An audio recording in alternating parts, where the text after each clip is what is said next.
अगली खबर की सवाल यह कि क्या देश में बीएलओस की मौत के पीछे एसआईआर की प्रक्रिया जिम्मेदार है?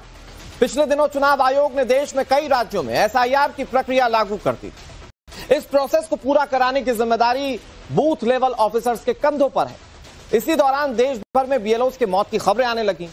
बड़ी बात यह है कि इन मौतों का जिम्मेदार देश का विपक्ष चुनाव आयोग को बता रहा है। हालांकि यह बात किसी से छिपी नहीं है कि देश के विपक्ष को शुरू से ही एसआईआर यानी कि स्पेशल इंटेंसिव रिवीजन की प्रक्रिया से दिक्कत, इसे रोकने की भरपूर कोशिश विपक्षी दलों की ओर से की जा रही है। लेकिन सवाल यह कि क्या बीएलओस की मौत की आड़ में पूरी प्रक्रिया को रोकने की फिराक में एक बार फिर से विपक्ष जुट गया है? आपको बड़ी खबर बताते हैं। देश में जारी एसआईआर और बीएलओस की मौत की खबर को लेकर यह बड़ी खबर है। कांग्रेस ने बहुत बड़ा दावा किया है। यह सनसनीखेज दावा कांग्रेस की ओर से, एसआईआर के चलते देश भर में बूथ लेवल ऑफिसर्स की मौत हो रही है। 20 दिनों में 20 बीएलओस की जान चली गई है, यह कांग्रेस की ओर से कहा जा रहा है। बाकायदा इसके लिए यह लिस्ट जारी की गई है। अब यह कांग्रेस सवाल पूछ रही है कि ये जो मौतें हो रही है इसका जिम्मेदार कौन? वोटर लिस्ट में हेराफेरी के दबाव के चलते बीएलओस की मौत हो रही है, यह कांग्रेस पार्टी की ओर से कहा जा रहा है। एसआईआर को लेकर मामला सुप्रीम कोर्ट तक भी पहुंचा था। वहां चुनाव आयोग ने जवाब भी दिया। लेकिन यह जब प्रक्रिया बिहार में लागू हुई, चुनाव संपन्न हुआ, सरकार बन चुकी है, पूरे देश में जब इसे लागू किया जा रहा है तो विपक्ष इस पर सवाल उठा रहा है। हालांकि इसका एक पहलू यह भी है कि बंगाल से घुसपैठियों के भागने की भी तस्वीरें सामने आई। बावजूद इसके इस प्रक्रिया को लगातार विपक्ष निशाने पर रख रहा है। और एक बार फिर से जब बीएलओस की मौत हो रही है तो एसआईआर की प्रक्रिया पर सवाल उठाए जा रहे हैं।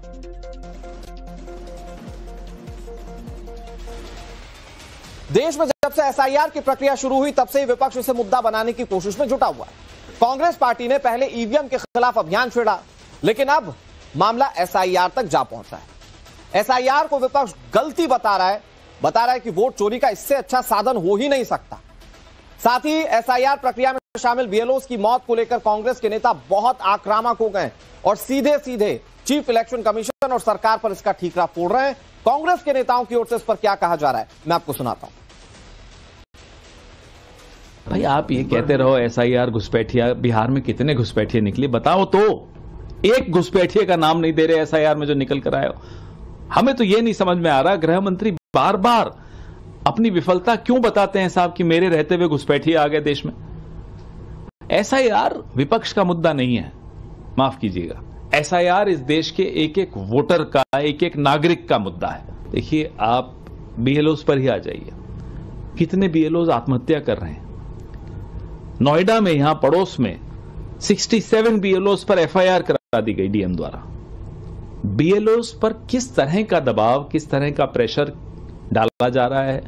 क्या उनसे इलेक्टोरल रोल्स को जल्दबाजी में कुछ गड़बड़ करने को कहा जा रहा है? ये भी उदाहरण मिले हमें। एसआईआर का मुद्दा कोई छोटा मोटा मुद्दा नहीं है, बहुत बड़ा मुद्दा है। ये वोट चोरी का सबसे पुख्ता, सबसे सशक्त माध्यम है और इसीलिए ताबड़तोड़ तरीके से ये किया जा रहा है।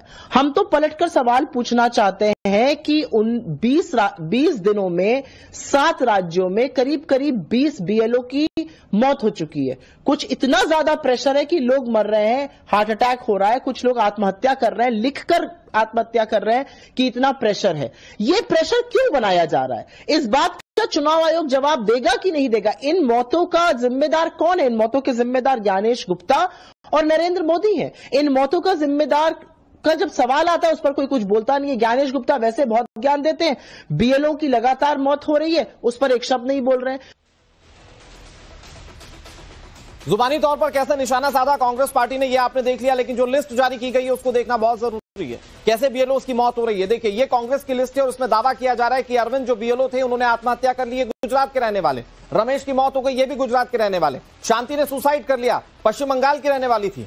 अनीश ये केरल के रहने वाले, इन्होंने भी सुसाइड कर लिया। मुकेश ने भी सुसाइड कर लिया, जो राजस्थान के रहने वाले थे। ये बीएलओ लगे हुए हैं एसआईआर की प्रक्रिया में। आगे हरिओम की बात सामने आ रही है, दावा किया जा रहा है इनकी मौत हो गई, कैसे हुई अभी तक ये पता नहीं चला। संतराम के बारे में भी कहा जा रहा है, जो राजस्थान के रहने वाले, इनकी भी मौत हो गई है। उदय भान ने आत्महत्या कर ली क्योंकि विपक्ष बार बार कह रहा है कि ये प्रेशर के चलते आत्महत्या कर रहे हैं। भुवन की मौत हो गई जो कि मध्य प्रदेश के, सीताराम की भी मौत हो गई, ये मध्य प्रदेश के रहने वाले। ये कांग्रेस की लिस्ट में आपको बता रहा हूं। इसके अलावा बीएलओ नमिता, जाहिता, कल्पना, डिंकल और उषाबेन, इन लोगों की भी मौत एसआईआर प्रक्रिया में लगे होने के बाद हुई है। और इसको लेकर, क्योंकि इसमें आप देखेंगे एक आत्महत्या और बाकी मौतें हुई हैं, तो ये हेल्थ इश्यूज से भी मौतें हो रही हैं, दूसरे कारणों से भी मौत हो रही है। लेकिन विपक्ष बताने की कोशिश कर रहा है कि जो बीएलओस की मौत हो रही है वो एसआईआर के दबाव के चलते हो रही है। कुछ और नाम आपके सामने, मनीराम सुजान सिंह, आंगनवाड़ी सेविका जिन्होंने सुसाइड की कोशिश की, विपिन यादव, इन्होंने भी सुसाइड की कोशिश की। ये पूरी लिस्ट कांग्रेस पार्टी की ओर से जारी की गई। जाहिर बात है, अगर बीएलओस की मौत हो रही है तो यह बहुत बड़ा सवाल है कि मौत कैसे हो रही है और इसे रोकना होगा। लेकिन पूरी एसआईआर की प्रक्रिया पर सवाल उठा देना, जो विपक्ष कोशिश कर रहा है, ऐसा लग रहा है कि बीएलओस की मौत एक हथियार मिल चुका हो विपक्ष को, जिससे कि वो इस पूरी प्रक्रिया को रोक सके। अभी हमने जो आपको लिस्ट दिखाई उसमें मध्य प्रदेश के 6 बीएलओस के नाम शामिल हैं, जिन्हें लेकर कांग्रेस का दावा यह कि चुनाव आयोग की ओर से वोटर लिस्ट में छेड़छाड़ करने को लेकर दबाव बनाया जा रहा था और इसके चलते बीएलओस ने या तो सुसाइड करना मुनासिब समझा या अनुचित या अतिरिक्त दबाव झेल नहीं पाए, इसके चलते हार्ट अटैक से उनकी जान चली गई। हालांकि मध्य प्रदेश के चुनाव आयुक्त ने कांग्रेस के दावों को गलत बता दिया। मध्य प्रदेश के चुनाव आयुक्त ने सोशल मीडिया पर फैक्ट चेक करने का दावा किया और मारे गए बीएलओस और उनकी बीमारियों को बहुत डिटेल्ड तरीके से बताया। यह तस्वीर आप देखिए। मध्य प्रदेश के 6 बीएलओ की मौतों को लेकर कांग्रेस पार्टी कह रही थी कि अनुचित दबाव था, इसके चलते या तो लोगों ने आत्महत्या कर ली या तो प्रेशर में मौत हो गई। लेकिन इस पर जवाब मुख्य निर्वाचन पदाधिकारी मध्य प्रदेश की ओर से सामने आया। इस बीच बीएलओस की मौत को लेकर बड़ी खबर आ रही है। जौनपुर में बीएलओ विपिन यादव की मौत की खबर, इन्होंने फांसी लगाकर अपनी जान दी। विपिन की मौत से परिजनों का रो रोकर हाल बेहाल है। कांग्रेस नेता अजय राय बीएलओ विपिन के घर पहुंचे। क्या कारण था? क्या वाकई में एसआईआर का इतना दबाव है कि बीएलओ आत्महत्या कर ले रहे हैं? अच्छा, ये ऐसी प्रक्रिया नहीं कि जो देश में पहली बार हो रही है, ये पहले भी होती रही है एसआईआर की प्रक्रिया। इससे पहले हाल फिलहाल में बिहार के चुनाव में हुई, तब बीएलओस की इतनी मौतें नहीं हुई।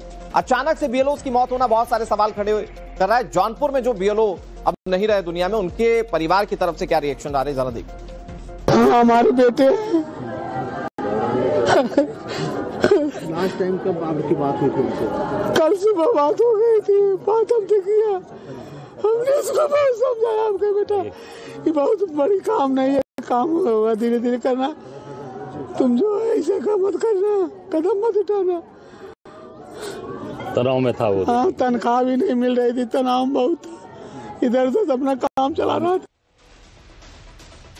उत्तर प्रदेश कांग्रेस के अध्यक्ष अजय राय मृतक बीएलओ के परिवार से मिलने पहुंचे। उन्होंने उस दौरान क्या कहा, आपको सुनाते हैं। व्यक्ति जो दिन रात सेवा करके, पढ़ाई लिखाई करके, बाप ने किस तरह किसानी से मेहनत करके पढ़ाया होगा, पैसा एक एक पैसा इकट्ठा करके, आज वो चला गया। हमारी मांग है कि जैसे जो प्रताड़ित किया उनको एसडीएम ने प्रताड़ित किया, बीडीओ ने प्रताड़ित किया, लेखपाल ने प्रताड़ित किया, उनके खिलाफ 302 का मुकदमा दर्ज होना चाहिए, उनको जेल भेजना चाहिए और इस परिवार को 1 करोड़ रुपए आर्थिक सहायता और उनकी पत्नी को नौकरी मिलनी चाहिए, सरकारी नौकरी, और पूरे इस परिवार की सुरक्षा का देखभाल करने की जिम्मेदारी सरकार की है। पूरे प्रदेश के अंदर ये तीसरी घटना हो गई। एक घटना मलियाबाद की है, दूसरी घटना फतेहपुर की है, तीसरी घटना ये जौनपुर की है। और जो जिस तरीके का अभी उनके साले साहब ने कहा कि उनका वोट काटने के उनके ऊपर दबाव बनाया जा रहा था कि आप सबका वोट काटिए, तो वोट उन्होंने कहा कि हम वोट नहीं काटेंगे, हम जोड़ेंगे, काटेंगे नहीं।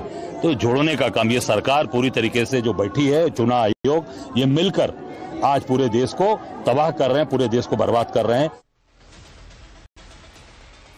ऐसी घटना उत्तर प्रदेश के फतेहपुर से भी सामने आई। एसआईआर सुपरवाइजर सुधीर कुमार के परिवार में एक शादी थी, लेकिन शादी से सिर्फ 1 दिन पहले सुधीर कुमार ने फांसी लगाकर जान दे दी। परिवार दावा कर रहा है कि शादी के लिए छुट्टी नहीं मिलने पर और काम का दबाव होने के चलते उन्होंने जान दी। कानून को हमें बहुत दबाव डाले, काम और घर में शादी है, हम बोले कि उनसे छुट्टी ले लो, लेकिन छुट्टी नहीं मिली। कल छुट्टी का एप्लीकेशन भी गया, लेकिन वो छुट्टी नहीं दी, कह रहे सस्पेंड कर दिया। 1 दिन नहीं गए तो उनको सस्पेंड कर दिया, इसी के उनको सदमा लग गया। आज सुबह फिर से आके उनको इतना हड़काए, काम कौन करेगा, काम कराओ चल के, ये एप्लीकेशन दिया गया तो तुम घर क्यों आए? उनको जब से वो घर आए तुरंत दरवाजा बंद कर, कोई जाने नहीं पाया, बस उतने में 2 मिनट में फांसी लगा लिए। कल बारात जानी थी क्या? हाँ, कल बारात है, आज मैन था। तो कल शाम को खाना पीना सब कुछ खाए, खूब अच्छे से रहे हैं। आज जब से सुबह आया है तभी से ये सब हो गया। न वो आता ना फांसी लगती। क्या चाहिए? आप लोग क्या मांग कर रहे हैं? हमें न्याय चाहिए, बस हमें न्याय चाहिए। हमारी एफआईआर लिखाई है, हमें बस न्याय चाहिए, तभी यहाँ से बॉडी जाएगी, नहीं इससे पहले बॉडी जाएगी नहीं यहाँ से। एसआईआर की प्रक्रिया या चुनाव के वक्त में आपने बीएलओ शब्द को कई बार सुना होगा। इसका फुल फॉर्म होता है बूथ लेवल ऑफिसर। लेकिन ये करते क्या है, कैसे इनकी नियुक्ति होती है, मैं आपको सब समझाता हूं। बीएलओ यानी कि बूथ लेवल ऑफिसर हर बूथ का चुनावी मालिक आप कह सकते हैं। वोटर लिस्ट को अपडेट करने का जिम्मा इन्हीं बीएलओ के पास होता है। नए वोटर्स का रजिस्ट्रेशन करवाना, वोटर लिस्ट से मृत या स्थानांतरित के नाम हटाना, ये इनका काम होता है। घर घर जाकर वोटर लिस्ट सत्यापित करना, ये इनका काम होता है। वोटिंग के लिए पोलिंग बूथ पर व्यवस्था करने में ये मदद करते हैं। ईपीआईसी यानी कि वोटर आईडी कार्ड की त्रुटियों को सुधारना इनका काम होता है। और दरअसल ये नियुक्त इस तौर पर किए जाते हैं कि ये कोई पर्टिकुलर पोस्ट नहीं है। जो सरकारी कामकाज में लगे हुए लोग होते हैं उन्हें ये डेजिग्नेट किया जाता है, उन्हें ये काम अतिरिक्त रूप से सौंपा जाता है और उसके बाद चुनाव के वक्त में या एसआईआर की प्रक्रिया के वक्त में वो इस पूरी प्रक्रिया को निपटाते हैं। हमारे साथ दो सहयोगी जुड़ गए ज्यादा जानकारी के साथ। हमारे साथ मनीष यादव जुड़ गए फतेहपुर से और राकेश पांडे हमारे साथ गोंडा से जुड़ गए। राकेश, पहले मैं आप ही का रुख कर लेता हूं, हालांकि वो तस्वीरों में स्क्रीन में दिख नहीं रहे। राकेश, जिस तरह से बीएलओस की मौत का सिलसिला काफी पिछले दिनों से बढ़ गया है, उसको लेकर कांग्रेस पार्टी सवाल उठा रही। हालांकि मौत के कारण कई हो सकते हैं, जैसा कि परिवार वाले भी कह रहे हैं, जैसा कि आयोग की तरफ से भी कहा जा रहा है, लेकिन विपक्ष इसे इस तौर पर दिखाने की कोशिश कर रहा है चूंकि एसआईआर की प्रक्रिया हो रही है तो बीएलओस की मौत हो रही है। निश्चित तौर पर अनुराग, देखिए एसआईआर की प्रक्रिया हो रही है और जाहिर सी बात है कि विपक्षी दल इसे मुद्दा बना रहे हैं और इस बीच अगर कोई भी घटनाएं अगर इस तरीके से होंगी तो विपक्ष तो सवाल उठाएगा ही, ये उनका काम भी है। लेकिन देखिए, मैं नवाबगंज पहुंच चुका हूं। जिन विपिन यादव की बातचीत हो रही है, मैं बस गांव के प्रवेश द्वार पर हूं जहां पर दरअसल वो रहते थे। नवाबगंज थाने के पास जो है आनंद जायसवाल एक है, उनके घर में वो किराए पर रहते थे। सभी लोग तो जा चुके हैं, चूंकि जौनपुर में मूल रूप से जौनपुर के रहने वाले थे, वहां पर अंतिम संस्कार की प्रक्रिया होनी है। लेकिन फिर भी मैं पहुंचा हूं पूछते हुए, ताकि अगल बगल के लोगों से बातचीत कर सकूं कि मानसिक स्थिति क्या थी, किस दौर से गुजर रहे थे, वाकई दबाव था, अगल बगल के लोग क्या महसूस कर रहे हैं। क्योंकि अगर जाहिर सी बात है कि अगर कुछ होगा तो अगल बगल के लोगों को इस बात का अंदाजा होगा। बहुत सारी बातें, बहुत सारे वर्जन आ रहे हैं वायरल वीडियो में कि सरकारी अधिकारियों ने दबाव डाला, ये वाकई दबाव था या पहले से कोई परेशानी चल रही थी।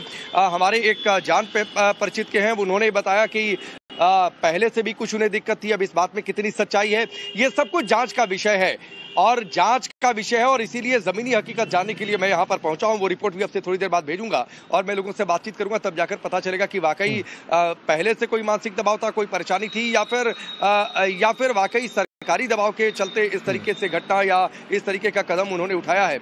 ये लेकिन बहुत सारी बातें अनुराग, जिस तरीके से आप जिक्र करते बिहार में एसआईआर वहां पर कुछ हुआ, क्या काम का दबाव होना, टारगेट होना, ये इतनी बड़ी बात नहीं है या कोई टारगेट है कि इस तारीख तक आपको इतना काम कर लेना है। मेरे हिसाब से इतनी बड़ी ये समस्या नहीं हो सकती कि कोई इसके चलते सुसाइड कर ले, बावजूद इसके कोई किसी तरीके का अनैतिक दबाव अगर ना हो तो। लेकिन ये भी जांच का विषय है कि क्या दबाव था या नहीं था। जिस तरीके से आप थोड़ी देर पहले बता रहे थे कि कहीं है कि वोट काट दो, जोड़ दो, इस तरीके की बातें, ये सिर्फ सियासी प्रतिक्रियाएं हैं या क्या है, ये जांच का विषय है। लेकिन हाँ, इस तरीके से अगर मौतें होती हैं, अगर दुर्भाग्यपूर्ण तरीके से अगर कोई सुसाइड की घटना हो जाती है और ऐसे समय में होती है जब एसआईआर है, तो उसको इससे जोड़ दिया जाता है। लेकिन ये जांच का विषय है और हमें तो रात तक ये भी पता चला कि एडीएम की ओर से संभवतः इस बात की जानकारी दी गई है कि पहले से वो बीमार चल रहे थे, परेशान थे। क्या वाकई इस तरीके की बात है? ये बहुत सारी बातें हैं जिनका पटाक्षेप जो है अनुराग वो जांच के बाद हो पाएगा। लेकिन हाँ, अभी कयास है और राजनीतिक दलों को मौका मिला है, तो जाहिर सी बात है वो चाहते नहीं है कि एसआईआर एक डेडलाइन के अंतर्गत हो, तो वो इस पर सवाल उठाएंगे। अनुराग, राकेश, आपने बहुत अच्छे तरीके से इसको समझाया, क्योंकि एसआईआर एक ऐसी प्रक्रिया है जो देश में पहले भी होती रही है। ये वोटर लिस्ट के शुद्धिकरण के लिए जरूरी बताया जाता है। अब भाई, बीएलओ की मौत हो रही है, बहुत सीरियस कंसर्न है मनीष, लेकिन पूरी प्रक्रिया को सवालों के घेरे में रख देना ये अपने आप में बहुत सारे सवाल खड़े करता है और ये पता चलता है कि जो एसआईआर से द्वेष है विपक्षी पार्टियों का, वो किसी भी तरीके से उसे पूरा करने की कोशिश करेंगे। आप फतेहपुर में मौजूद हैं और जिन बीएलओ की मौत की बात सामने आ रही है मनीष, क्या वाकई में एसआईआर का ही दबाव था या कोई और बात अभी तक निकलकर सामने आ रही है? क्योंकि बहुत सारी बातें हवा में तैर रही हैं इन चीजों को लेकर।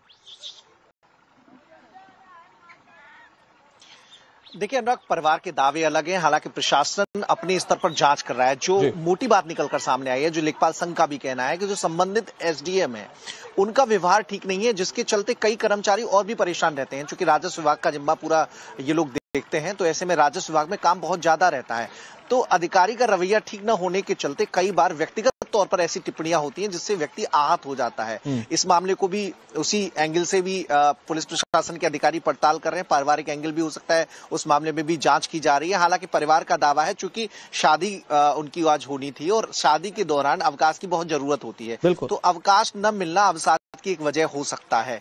तो अवकाश न मिलना, दूसरा अधिकारी की टिप्पणी जो कि नहीं होनी चाहिए। लेखपाल संघ का कहना है कि ये अधिकारी पूर्व में भी जब से यहाँ पर तैनात हुए हैं तब से इनका जो व्यवहार रहता है अपने अधीनस्थ के प्रति वो ठीक नहीं रहता। एक रजिस्ट्रार के खिलाफ भी अभी करीब 2-3 महीने पहले टिप्पणी की थी जिसके चलते उनकी भी तबीयत खराब हुई थी। तो ऐसे में ये व्यक्तिगत टिप्पणी और अवकाश न मिलना, ये 2 कारण हो सकते हैं जिसके चलते ये घटना घटी है। लेखपाल सुधीर ने आत्महत्या की है। परिवार वाले मांग कर रहे हैं कि संबंधित अधिकारी के खिलाफ एक्शन लिया जाना चाहिए। उन्होंने तहरीर दे दी है। प्रशासन जांच कर रहा है, जांच के आधार पर फिर एक्शन लिया जाएगा। जो भी दोषी होंगे उस पर सख्त कार्रवाई की जाएगी। ऐसा सवाल यह है कि अगर बीएलओ की मौत का मुद्दा है तो एसआईआर तक वाया बीएलओ की मौत क्यों पहुंच रहा है विपक्ष? और जो परेशानियां हैं, मतलब अगर एग्जाम में इन्विजिलेटर खराब है तो इन्विजिलेटर पर कार्रवाई होनी चाहिए। पूरी एग्जाम प्रक्रिया को थोड़ी रद्द किया जा सकता है। राकेश कुछ कह रहे हैं। राकेश। हाँ, मैं अनुराग ये कह रहा था, आइए आप इधर आइए। श्याम त्रिपाठी जी हैं जो यहाँ के स्थानीय पत्रकार हैं। मैंने इनकी मदद ली थी कि मैं वहां तक पहुंच सकूं जहां पर विपिन तिवारी रहते थे। श्याम भाई, क्या जानकारी आपके पास है? परिवार के लोग, उनके साथ के लोग, अड़ोस पड़ोस के लोग, तो शायद कुछ लोग जौनपुर जा चुके हैं। आपके पास क्या जानकारी है चूंकि आप यहाँ के स्थानीय है जहाँ पर वो रहते थे? सर, वो काम के डिप्रेशन को लेकर जो सूचना मेरे पास है, जो वीडियो फोटो जानकारी है, उन्होंने जहर खा लिया और जहर खा के वो यहाँ पे आके शिवपुरम कॉलोनी के पास में उनके गांव के ही एक टीचर रहते थे सजिया में, आनंद जायसवाल जी, उनके यहाँ उन्होंने सूचना दी कि मैंने जहर खा लिया है डिप्रेशन को लेकर, और वो ले जाके उनको वहाँ भर्ती कराए गोनाद हॉस्पिटल में। नहीं, तो ये डिप्रेशन किस लिए था? आनंद जायसवाल से आपकी फोन पर बात हुई थी, डिप्रेशन किस लिए था? काम के अधिकारियों के दबाव में या पहले से कोई समस्या चल रही थी जिसकी वजह से वो परेशान?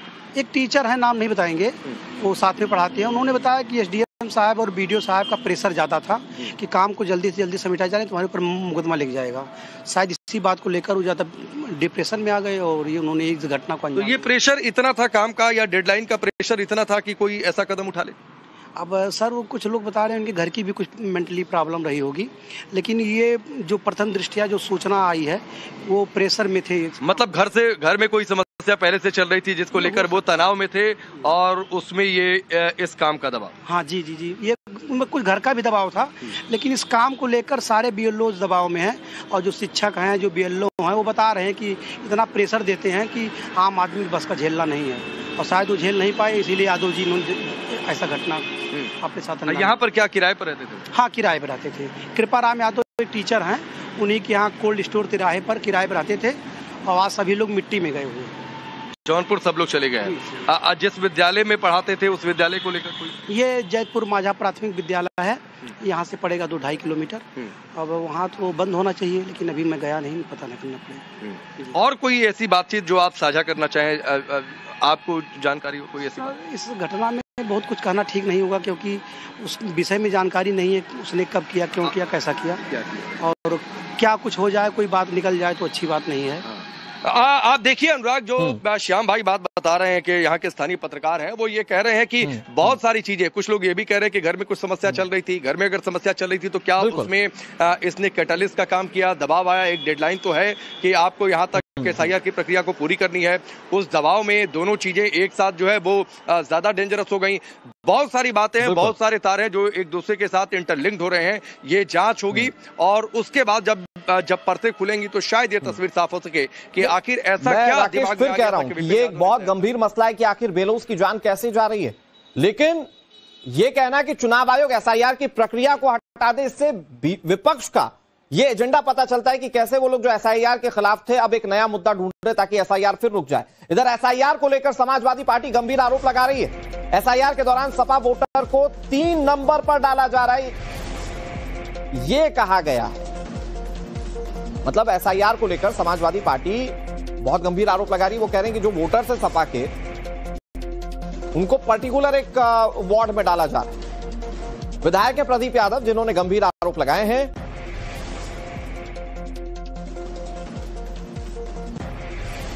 स्पेशल इंटेंसिव रिवीजन को लेकर पहले ही विपक्ष कई सारी बातों को रख चुका है और जैसे जैसे प्रक्रिया आगे बढ़ रही है वैसे वैसे चाहे वो बीएलओ की मौत का मुद्दा हो या फिर नाम कटना, नाम जोड़ देना या उनका पोलिंग बूथ चेंज कर देना, इसे लेकर अलग अलग तरीके के सवाल उठाए जा रहे हैं और यहां पर समाजवादी पार्टी के विधायक प्रदीप यादव गंभीर आरोप लगा रहे हैं। 2003 की वोटर लिस्ट के वोट भी बीएलओ की ओर से तीसरे नंबर में दर्ज किए जाने का आरोप लगाया है। वोट काटने की साजिश, इससे पहले कांग्रेस को आपने सुना, सुप्रिया श्रीनेत क्या कह रही थी वो आपने सुन लिया, पवन खेड़ा क्या कह रहे थे वो आपने सुना। अब समाजवादी पार्टी के प्रदीप यादव ये गंभीर आरोप लगा रहे हैं।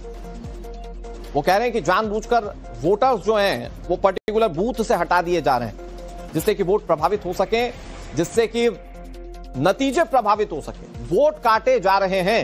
हालांकि दूसरी तरफ चुनाव आयोग कह रहा है कि ये वोटर लिस्ट शुद्धिकरण की प्रक्रिया है, जो बाहरी हैं उन्हें बाहर जाना होगा, कोई बेजा वोट ना डल जाए, ये इसलिए पूरी प्रक्रिया करवाई जा रही है। प्रदीप यादव की ओर से क्या रिएक्शन आ रहा है जरा सुनिए।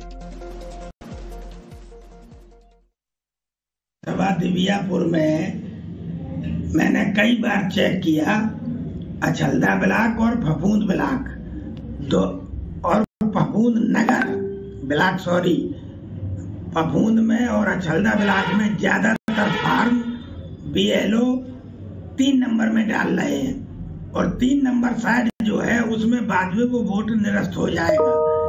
तो ये जानबूझ के बदमाशी की जा रही है ताकि समाजवादी पार्टी के वोट काटे जा सकें। जो वोट 2003 की सूची में है उस वोट को भी 3 नंबर में डाल के ऑनलाइन कर देते हैं और जब एडीएम से शिकायत की जाती है तो एडीएम अभद्रता से बात करते हैं और एडीएम का ये कहना है कि मुझे तो जनपद औरैया की प्रगति रिपोर्ट भेजनी है, परसेंटेज सबसे ज्यादा ऊपर करना है। जब 3 नंबर में डाल देंगे तो वो वोट ज्यादातर रिजेक्ट हो जाएंगे और ज्यादातर समाजवादी पार्टी के वोटरों को 3 नंबर में डाल के उन्हें रिजेक्ट कराने की साजिश जानबूझकर अधिकारी कर रहे हैं। ऐसे एडीएम अविनाश चंद्र पर, एडीएम औरैया अविनाश चंद्र पर तत्काल चुनाव आयोग इस पर संज्ञान ले और प्रभावी कार्रवाई करके एडीएम औरैया अविनाश चंद्र पर कानूनी कार्रवाई करके जनता को सही उनके वोट करा के उन्हें वोट डालने के अधिकार से वंचित होने से बचाने का कष्ट करें। ये हमारा अनुरोध चुनाव। समाजवादी पार्टी के विधायक को आपने सुन लिया कैसे आरोप लगा रही है, आपने सुना। लेकिन एसआईआर को लेकर ममता बनर्जी भी बड़ा हमला कर रही हैं। मुख्यमंत्री ममता बनर्जी ने बीजेपी पर जोरदार हमला किया।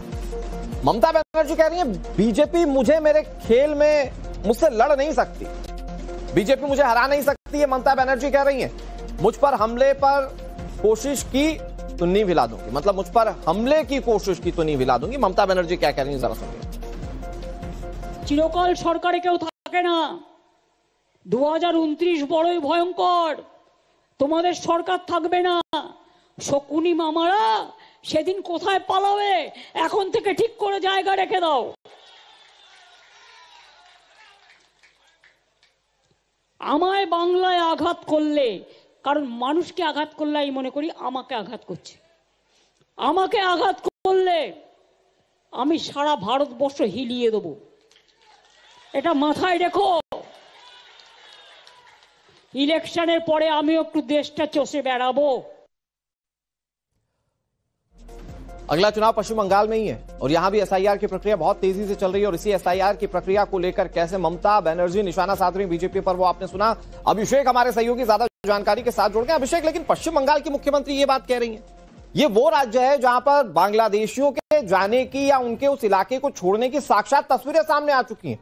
मतलब अगर मोटा मोटी तौर पर कहें तो एसआईआर प्रक्रिया का ठीक ठाक असर अगर कहीं दिखा तो वो पश्चिम बंगाल में दिखा। इसके बावजूद एसआईआर की प्रक्रिया को लेकर ममता बनर्जी निशाना साध रही चुनाव आयोग और बीजेपी पर।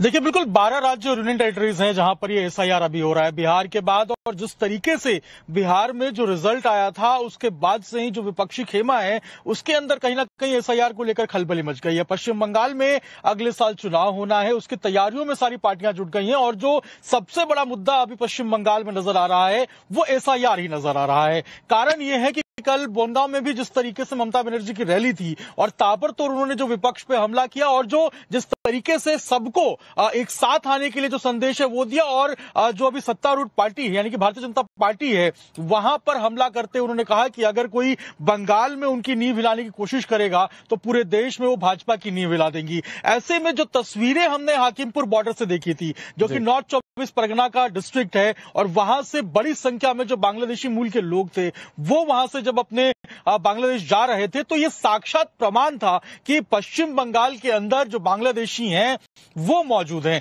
और यही कारण है कि जो स्पेशल इंटेंसिव रिवीजन है, जो एसआईआर है, वो एक प्रयास है उन लोगों को चिन्हित करने के लिए जिन्होंने फर्जी तरीके से, गलत तरीके से भारत में जो निर्वाचन है उसको करके रखा है, या फिर जिनकी मृत्यु हो गई है या जो स्थलांतरित हो गए हैं उनको वहां से हटाना और नए लोगों को जोड़ना, ये एसआईआर का मुख्य जो है वो मुद्दा है। लेकिन जिस तरीके से एसआईआर का जो आरोप लगा रहे हैं लोग कि बिहार में उसका असर देखने को मिला, लग रहा है ये ममता बनर्जी को पश्चिम बंगाल में कि इसका असर बंगाल में भी देखने को मिलेगा। और यही कारण है कि एसआईआर को बंदूक बनाकर और एक कंधे पर अगर सियासी तौर पर कहें अभिषेक, तो बीजेपी तो खुलकर कहती है कि घुसपैठियों के वोट कट जाएंगे, इसीलिए एसआईआर की प्रक्रिया का विरोध किया जा रहा है। शुक्रिया अभिषेक आपका हमारे साथ जुड़ने के लिए और तमाम जानकारी देने के लिए। उत्तर प्रदेश से बंगाल, मध्य प्रदेश से गुजरात, एसआईआर को लेकर घमासान आपने देखा। तमाम विपक्षी पार्टियां बीएलओस की मौत को लेकर इलेक्शन कमीशन को जिम्मेदार बता रही हैं और उसके लगते हुए बीजेपी पर भी निशाना साध रही हैं। लेकिन बीजेपी इस पर क्या कह रही है, जरा वो सुनिए। चुनाव आयोग एक संवैधानिक संस्था है और उस संविधान ने चुनाव आयोग को कुछ अधिकार दिए हैं। उन्हीं अधिकारों के प्रयोग चुनाव आयोग कर रहा है।